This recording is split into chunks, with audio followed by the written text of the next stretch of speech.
We are live. Okay. Okay, so they can see me too? Lovely. Okay, well, hello everybody. Welcome to the call on Thursday, April the 16th, 2015. Tonight's guest is Trottier from CCL Mississauga, Yannick Trottier with the help of Katarina Lindemann over at Citizens Climate Lobby Kitchener-Waterloo have put together a very complex but beautifully eloquent Excel spreadsheet that looks at what happens when you manipulate 6 variables and the impact it has on the dividend check received by the various quintiles. And when I saw this model, I thought, great, everybody has to see this model that Yannick and Katarina have created. So this will be presented tonight. Just a couple things up front. Remember, any of our speakers, their opinions and facts they're talking, these are not official Citizens Climate Lobby talking points. And as well, this study still needs to be validated, but I think it gives a good insight into what happens with the carbon pricing across Canada. So anyway, without any further ado, I'm going to hand this completely over to Yannick. I think we'll be done by 7:30, between 7:30 and 7:40. Is that correct, Yannick? That's the plan. Okay. Well, thanks, Yannick. I'm gonna mute myself here, and I'm gonna watch you. Thank you so much for doing this for us. Okay. Thank you for that introduction, Kathy. Yeah, I'm going to share my screen over here. There we go. And I hope that everyone who's on the phone call can also take a look at the Google Hangout available on YouTube and on this, because if you're on that, you'll see slides to go along with what I'm talking about. You'll be able to see me play with the spreadsheet. If you can, take a look at the email, click on that YouTube link to be able to get the visuals. There will be a 30-second delay or so between the YouTube link and something slightly shorter with the Google+. And those mechanisms will also allow you to ask questions. Well, you can also ask questions on the phone. Okay, so yes, as Kathy explained, I put a lot of work into this fee and dividend with in Canada, and the reason why I put so much effort into this project was because I was wondering exactly how much impact CCL's fee and dividend policy would have on Canadians' wallets, and what fraction of the population would come out ahead thanks to the dividend checks. And we do have laser talks that provide some answers to that, but I wasn't satisfied with what they had to say and with the sources that were backing those up, and dug a lot deeper, did a lot of research. And because of there was all of this politics going on with what's happening in Ontario and Nova Scotia, I also did some research at the end on the side to see what that would mean in terms of these new provincial policies that now everyone is talking about with the Eco-Fiscal Commission and so on. And my answer to it all, well, I got some surprises, but overall, it depends. It depends on a large number of factors, and the policy is, and exactly which regions which people you're talking about. Surprisingly, one factor that doesn't matter so much is whether we're talking about a carbon tax or carbon fee or a cap and trade system. I know that because of all the activity around Ontario, we are to talk about the differences between fees and cap and trade, but in terms of distribution, in terms of a distributive effect, the tax or cap and trade doesn't have that much of an impact. Now, CCL does have very good reason to believe that the system is superior to cap and trade, but it's not about the distribution. And I'll show you some similarities by doing a quick comparison Of course, we know that carbon taxes generate revenue. A lot of people don't realize that cap and trade also generates revenues through the auction of the permits from the government. That revenue could be returned to the people as a dividend, or that revenue could be used for tax cuts, was done in British Columbia, or that revenue could be used for mitigation and adaptation projects, as Ontario is planning to do. And that is true both a carbon tax system or a cap and trade system. Under a carbon tax, it's possible that some industries, if they look cute when they're sad. Under a cap and trade system, some industries typically get allocations, and essentially that's the same thing. It's basically some industries get some exemptions. Some carbon negative projects might get credits under a carbon tax, whereas they would get offsets under cap and trade. But again, these things do about the same thing. Either a tax or a system could be applied upstream or downstream. Now, normally a cap and trade system people normally think of that as being applied downstream and normally think of a carbon tax as being applied upstream, but it doesn't have to be that way. For example, British Columbia's carbon tax is essentially a downstream carbon tax. A cap and trade system allow companies to make money by selling permits that they no longer need, and a carbon tax can allow companies to save money by not having to pay the cost of fossil fuels plus the tax on top when they get more energy efficiencies. Again, this adds up to about the same things. The issue of tax versus cap and trade doesn't matter, then what does? Well, from my research, I found that the important issues are things like whether things like the trade surpluses or deficits between regions, whether the applied upstream or downstream. The revenue sharing formula is quite important. Disparity in spending patterns between rich and poor, questions of free allocations, who gets to create, are really the important questions that have much more impact than cap and trade or carbon fee. And the top two are the questions of trade surplus deficits and upstream and downstream application. And so I'm going to give you a bit more understanding of that through an example in the next few slides. Looking at a very basic revenue neutral carbon pricing system. It doesn't matter at this stage whether it's upstream or downstream or whether it's cap and trade. It's just quite a difference of terminology. You know, if you're applying roughly $15 a ton in the developed country, then that's going to add up to roughly $600 per household per year of carbon pricing that's applied. Those flow through the supply chain, and that means that people's costs of living will go up by about $600 per household. All of that that has been generated has got to come back somewhere. So, for example, through dividends or tax cuts, add up to $600 per household per year. As long as nobody's taking money out of the kitty, all of these numbers have to be equal. Now, what happens if you have more than one jurisdiction, if you have two regions? The two regions can be very different in terms of population and industries and spending patterns, but as long as the trade is balanced between the two regions, that is, the exports are roughly equal to the imports, or the revenues are shared between the regions, for example, because they're both under the same national government, then they will all see the same results.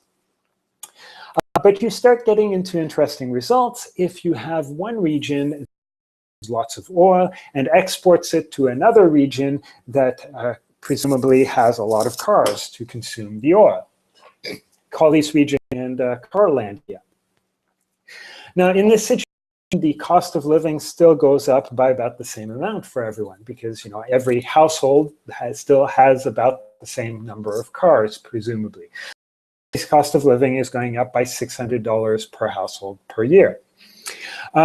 But if you apply an upstream price on carbon, to be a lot more upstream fees applied in Oilandia than in Carlandia.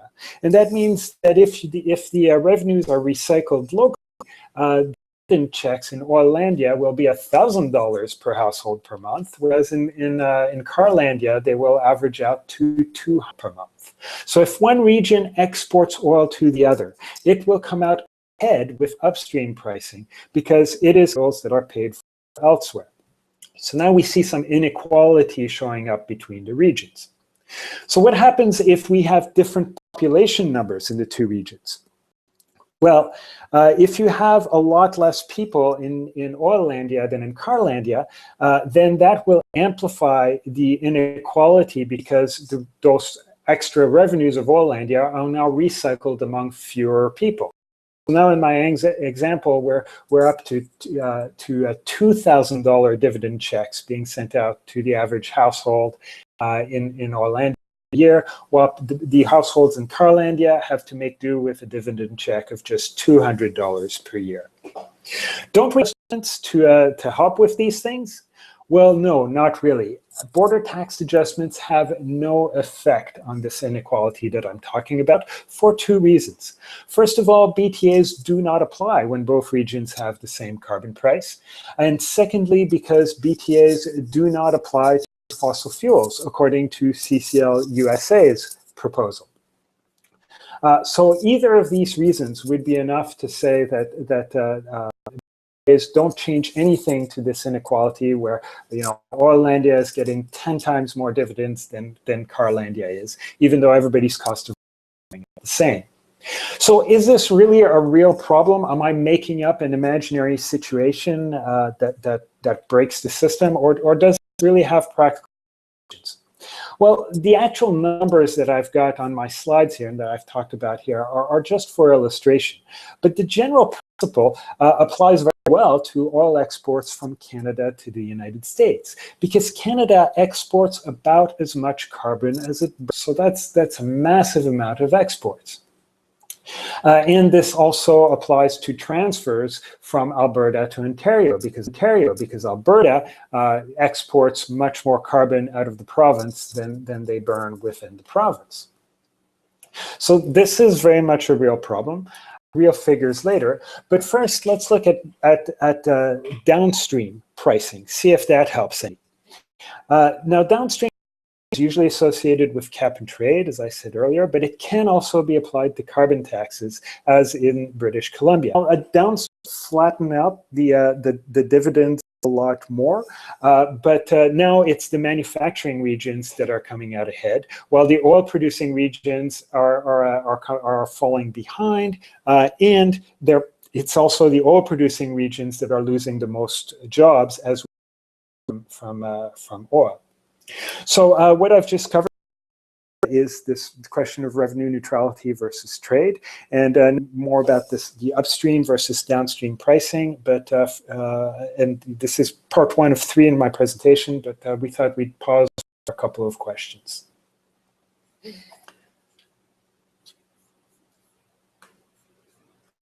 You can ask questions on the question pane to the right of the Google Hangout window, or you can ask them on your phone. I hope someone's still out there. I don't hear anyone. Hello. Do you have a question? Okay, well, it's good to know that the phone's still working.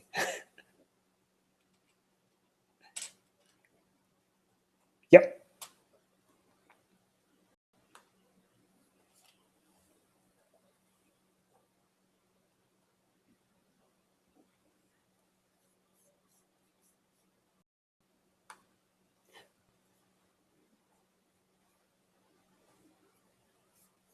Sure. Well, that will be the presentation here. So maybe I'll just go into that. Okay. Yeah. Okay. That kind of broke up, but I'm assuming that's a yes. Okay.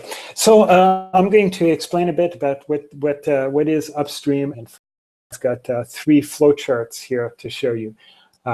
that I made up. This one that you're seeing on the screen here, economic flows through our economy, and the carbon that goes along with it. So the dark arrows are showing the flow of goods.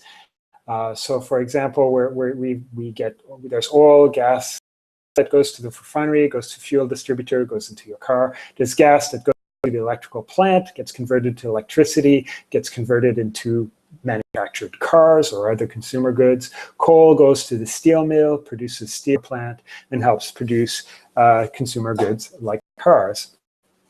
The red bands that you're seeing here are fossil fuels, essentially. So the oil goes through the refinery, through the fuel distributor, all the way through your car. The gas gets burned at the electrical plant, and the coal mine gets burned at the steel mill, so it doesn't carry through. But of course, there is embodied carbon all the way down the consumer chain.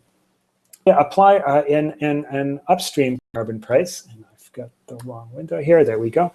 So an upstream carbon price is applied at the wellhead, or as close to the wellhead as we can. So we're applying the taxes at the oil well, gas well, and although the leaves the system at the electrical plant or the steel plant, the extra price burden that gets added, the carbon gets passed on through the supply chain all the way through to the consumer, from the wellheads to the consumer. And the consumer is the one who receives the dividends, which is the flow back from the taxes applied at the wellhead. So that's upstream pricing. Under downstream pricing, the pricing is applied at the place where the carbon is burned. So some of it is applied at the refinery, but not for all of the oil that flows through, just for the oil that is burned. There's a lot of that is applied on the gas that's burned at electrical plants, a lot that's applied and then the price burden on that flows through the supply chain out to the consumer. Now there's one oddity here, which is with consumer fuels, like natural gas used for home heating or gasoline used for your car.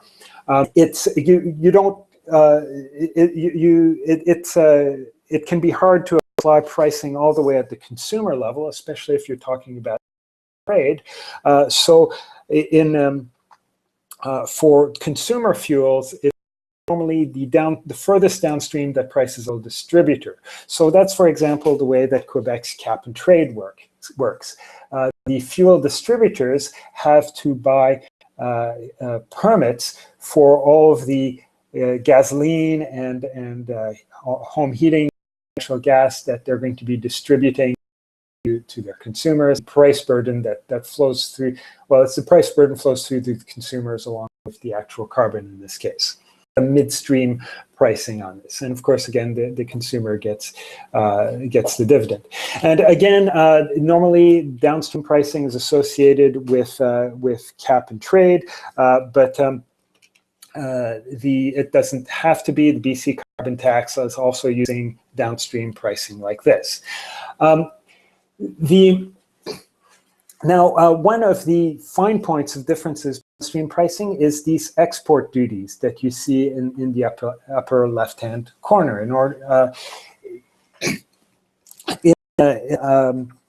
This is an area that's for the United States, because they have a constitutional clause that they cannot place any export duties on any goods sent out of the United States. So this part is all for the United States. And that's why CCL United States is decided to commit themselves to upstream pricing, where there's no export duties need to apply on export fossil fuels, but the price is incorporated because it is applied all the way back at the wellhead. So that is the one reason why CCL USA is committed to upstream carbon pricing. Canada does not have that constitutional clause, so in theory we could consider modifications to that policy for Canada. So that's my explanation of upstream, and in the next part of my talk, I'm going to talk about the actual spreadsheet. But we will pause again, see if there's any questions.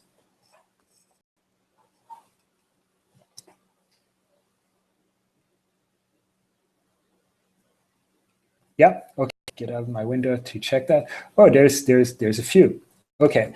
All right, please define upstream and downstream. That was a question from Guy. I hope that I've been able to adequately do that in the last 10 minutes. I'm hoping that was. Hi, Yannick. It sounds like there should be BTAs on fossil fuel exports to reduce the disparity. I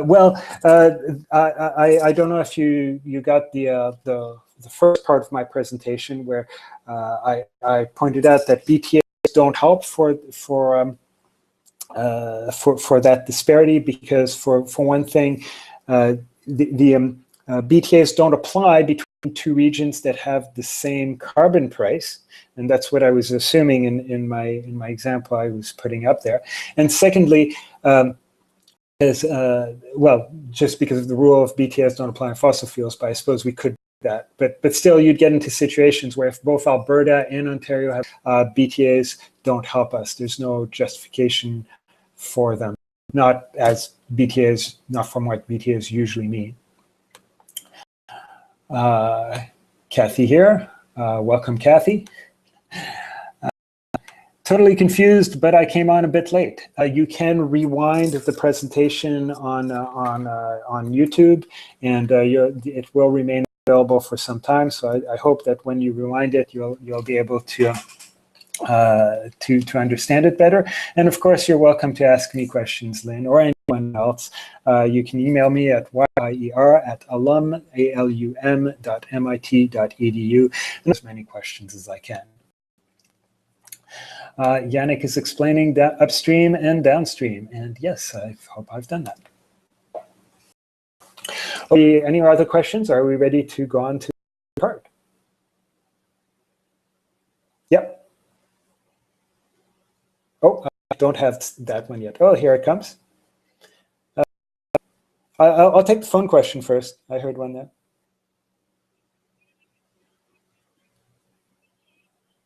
Border tax adjustment. Okay.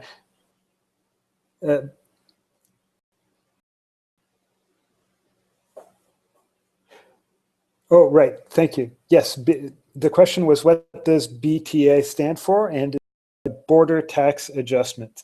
That's a mechanism that CCL, that Citizens Climate Lobby, recommends for that manufactured exports remain competitive on the world markets. So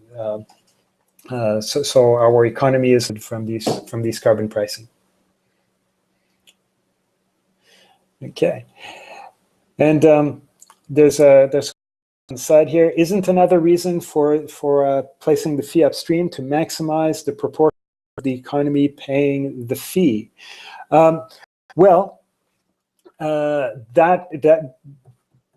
Yes, that's a very good question, and it depends on how you upstream, how you apply upstream and downstream pricing. The key difference is if we look at this downstream pricing chart. Over here, I have downstream pricing applied at the fuel distributor. And if you do that, then the upstream mechanisms cover the same proportion of the economy. Now, some systems, like like if you look at Quebec prior to January 15, they didn't have this fee at the fuel distributor. So there was a portion of the economy that wasn't paying the fee, essentially for consumer fuels. So it is harder to apply the fee to the entire economy with downstream pricing than upstream pricing. It is possible with both. So thank you, Tom. Good question. Any others?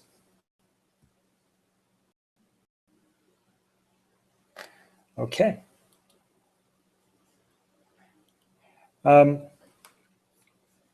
So I'm going to go on with my next topic, with the spreadsheet. Now, before I get into this, the actual model, please remember that Katerina and I are not economists. I'm an engineer, Katerina an actuarian, and so we've people, but we're not economists, and this has not gone through any kind of peer review. So please don't cite what you're about to see as a source to the editor or talking to politicians. This is just for our own knowledge to help guide our strategy. In order to understand what the results of the spreadsheet really mean, you're going to need to take into account the approach we took and the assumptions we made. And unfortunately, in a half-hour phone call, I don't have time all of it, and so I'm afraid you're just going to have to do a lot of homework in order to get value. And of course, you're also free to call or email me to ask questions. All right, so let's take a look. Let's take a look at the spreadsheet. Now, I am showing you the spreadsheet live on here. The link to the spreadsheet was included in the email that Kathy sent out. Shared spreadsheet, so any modifications you make are visible to everyone. But don't worry, if I've done this right, I should have locked out everything except for the 6 blue cells where you can input things in. This spreadsheet contains some 6 worksheets. There's quite a bit of complicated information, stuff to scroll around, but all of the important inputs and outputs are on the sheet that is called top. So you'll have to go through the other worksheets to really understand how it works, but to get quick answers, you can just stick to this one worksheet. So inputs that you can change are all in blue, and then the outputs or other informational items are in black. Over here, you can set what price per ton of carbon you want to use. You can choose your units, whether you're talking about dollars per metric ton of CO2 equivalent, dollars per metric ton of carbon. It works. There's a conversion factor in between them. Over here, you can choose your dividend sharing formula. We're going to start by per household, which is not a good formula, but it's a simple one. So we'll start with that. Over here, you can choose whether the dividends will be shared and divided up nationally, as is the CCL's proposal, or whether, as Canada seems to be heading towards with Trudeau's plans listing provincial policies. And over here, you can choose whether, essentially, whether the pricing would be applied upstream or downstream. Over here, you can.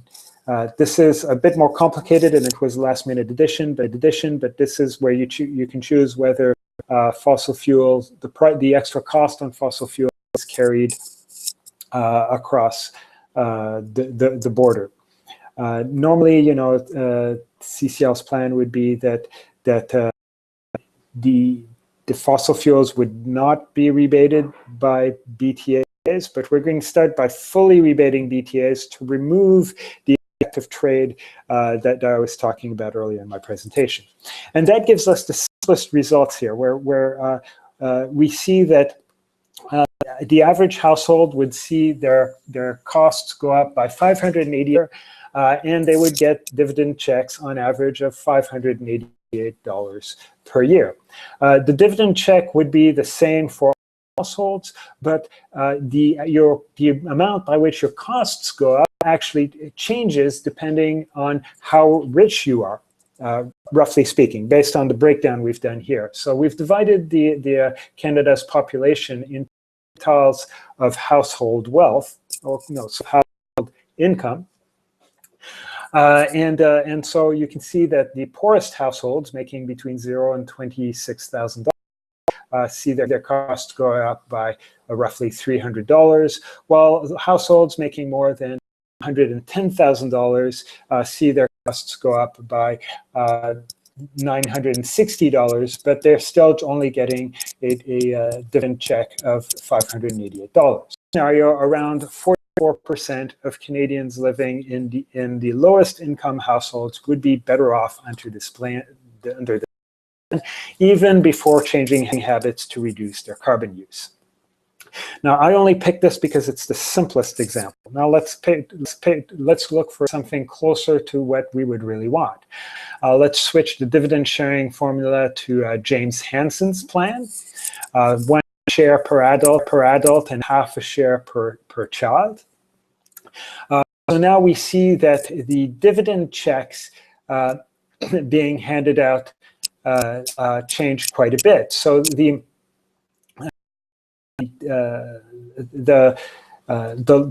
lower income households get smaller dividend checks because there are fewer people and fewer children per household than in the higher income quintile.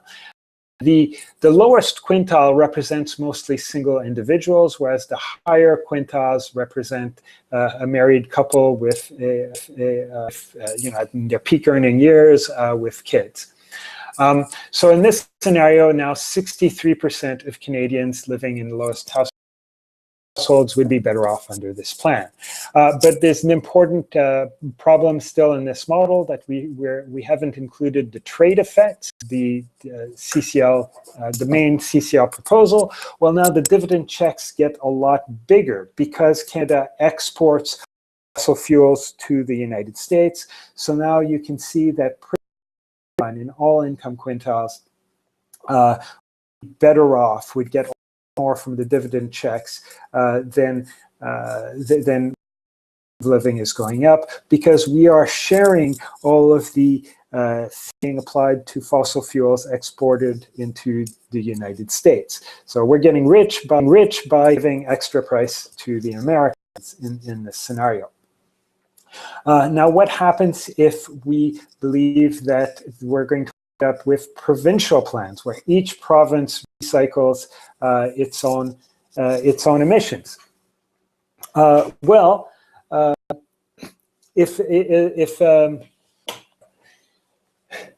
Let's see. If we apply upstream fees at the wellheads, Ontario doesn't do very well. Before, the figures I was showing you was for Canada, but note that over here the spreadsheet has switched to showing Ontario numbers. Now Ontario doesn't have very many wellheads. Our dividends are quite low, but our cost of living is increase is still the same. Even a little higher, in fact. So now under this plan, almost all Ontarians would be worse off onto this plan.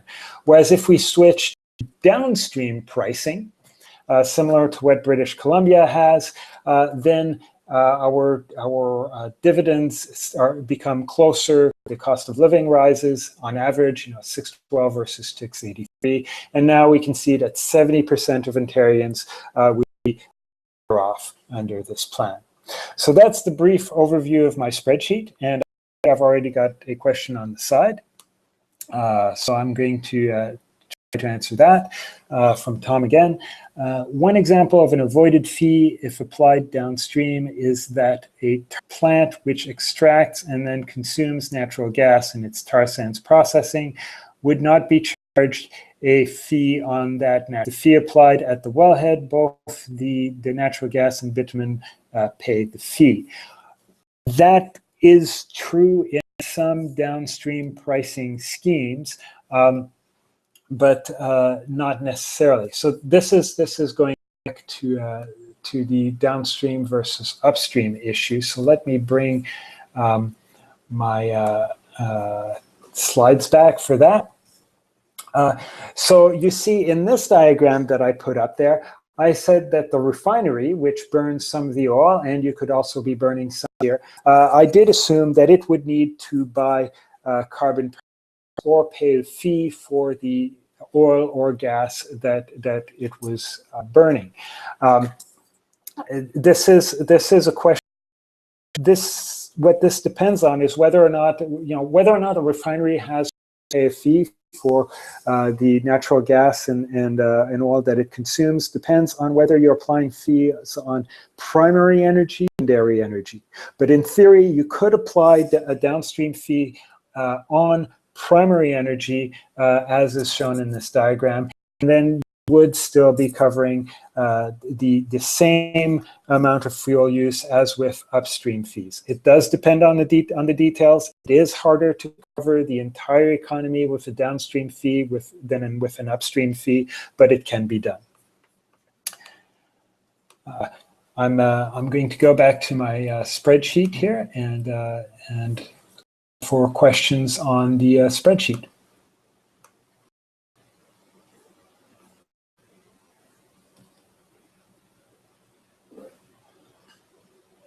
Yes? Sure. Hold on. So, okay, I hear you.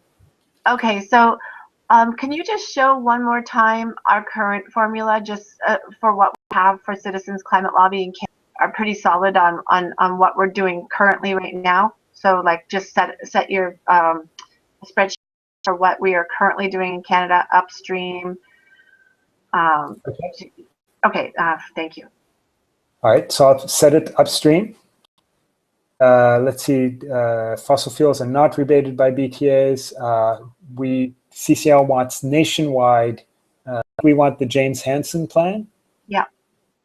And we would start at $15 per metric ton of CO2 equivalent, dollars per year. So that would give the average household $1,366 per year, while the cost of livings would rise an average of $588 per household per year before changing habits.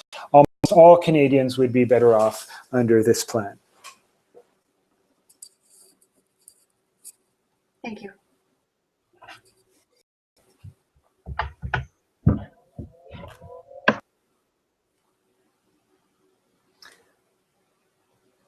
Happy to take other questions, either now or later on.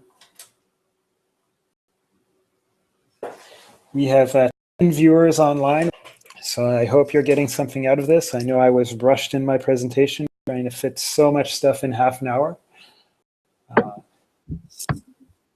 I hear something going on the computer side. That's just me. Oh, okay. I'm turning on my. Okay, we have 1 minute left. I think this was quite valuable. Are there any last questions?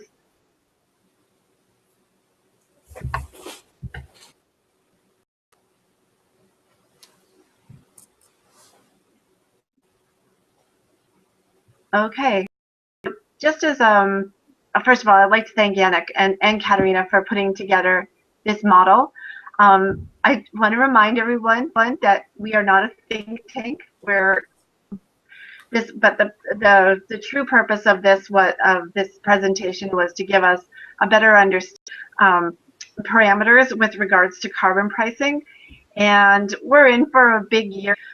There's an election, and after the election, we're going to have some more talking to do, and this will help guide our way forward. I thank you so much, Yannick, for this, and this was great, really helpful. Anybody else? Oh, I think you have one more question. There is one more question on the side there. I do. It's a tough one. I could spend 5 minutes on this. Would you like me to? If everybody's okay with that, I'm fine with 5 minutes. I'm just going to mute myself and then let you shut this down. Okay? All right. Thanks. Okay. But I'm here. All right. So the question is, could I briefly review the other tabs? So I will share my screen again. Which screen do I want? This one? Yes. Okay.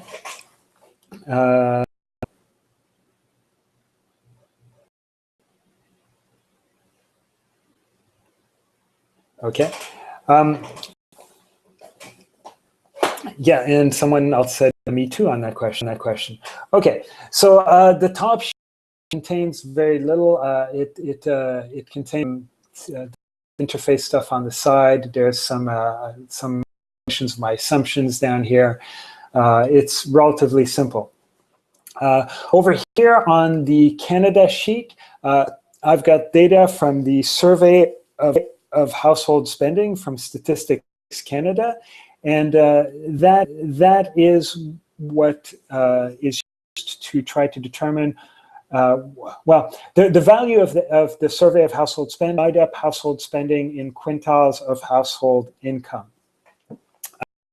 And so that is the best data to try to figure out how much, what percentage of income what percentage of income is used on fossil fuels by the poor and by the rich.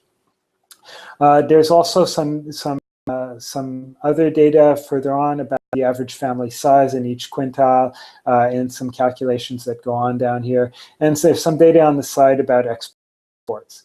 Then on the Ontario spreadsheet, we have the same thing. Again, survey of household spending for Ontario, data on exports and imports out of Ontario, but it's essentially the same thing.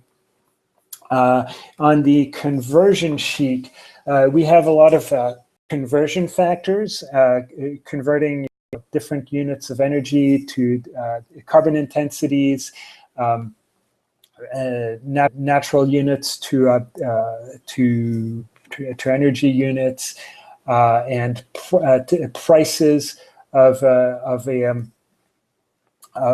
natural unit or per energy unit, so that the carbon dioxide intensity can be compared to the spending in the survey spending. I've got all of my sources listed. I've tried to be really good about that. And then there's some actual carbon intensity data that's lifted straight from the CANSOM tables. There are some inconsistencies left in there. There's some approximations. This is part of where the most amateurish work happens. The in-out sheet is one where beginnings of an effort to try to build an output model before realizing that it was really hard, and so in the end I only used this for a few key emission intensities. So for air transportation, I think I used urban transit system. And I think I used taxi and limousine service, not because it was really important, but just because it happened to be easy to get. And then in the families worksheet, this was some extra calculations that was needed to fit in the Hansen plan. Because I needed to figure out how many children there were in each quintile, and I couldn't get that directly from the survey of household spending data, so I had to do some work to merge data sets and sort out the number of children per household. So the output of this worksheet gets fed back to I calculated both Canada and Ontario here, and the output of this worksheet gets fed back to the Canada worksheet down here, where I have the average number of children per household. If you look at the formula, you can see that comes from the families worksheets. And that's it. That's my overview of the 5 worksheets. And then I have a couple of comments saying thank you for a great presentation. Well, thank you. I'm glad you like it. And there's a thanks for me too. Again, I'm glad. I do my best to help. I think I understood from Kathy that she'd like me to close it out. So thank you all for listening to this. Please remember to take it with a grain of salt. As we said, these are not official talking points, and this is not real work from economists. But it's there's useful stuff here to give you a sense of what the trends are, and you can feel free to look through the models to better understand the economic flows and the economic impacts. Oh, I got some more questions. I'll see if those are quick. Let's see. In summary, the other sheets seem to provide the background information to do the calculations. The real results are all shown on the top tab. Is that correct? Yes, that is absolutely correct. Most of the calculation is actually done on the Canada sheet and the Ontario sheet. And then the results of the calculation are summarized on the top tab, along with all of the big inputs are all on the top tab. But the bulk of the calculations and the data are on the other sheets. And some more praise on here. The thanks keep on coming in. You guys your gratefulness is much appreciated. This was a lot of work putting together this spreadsheet. So I hope you find useful things in there, and that it helps you in your work, and that helps keep the discussions going forward. Thank you all for listening tonight, and I think I'm going to close off the broadcast. Good night.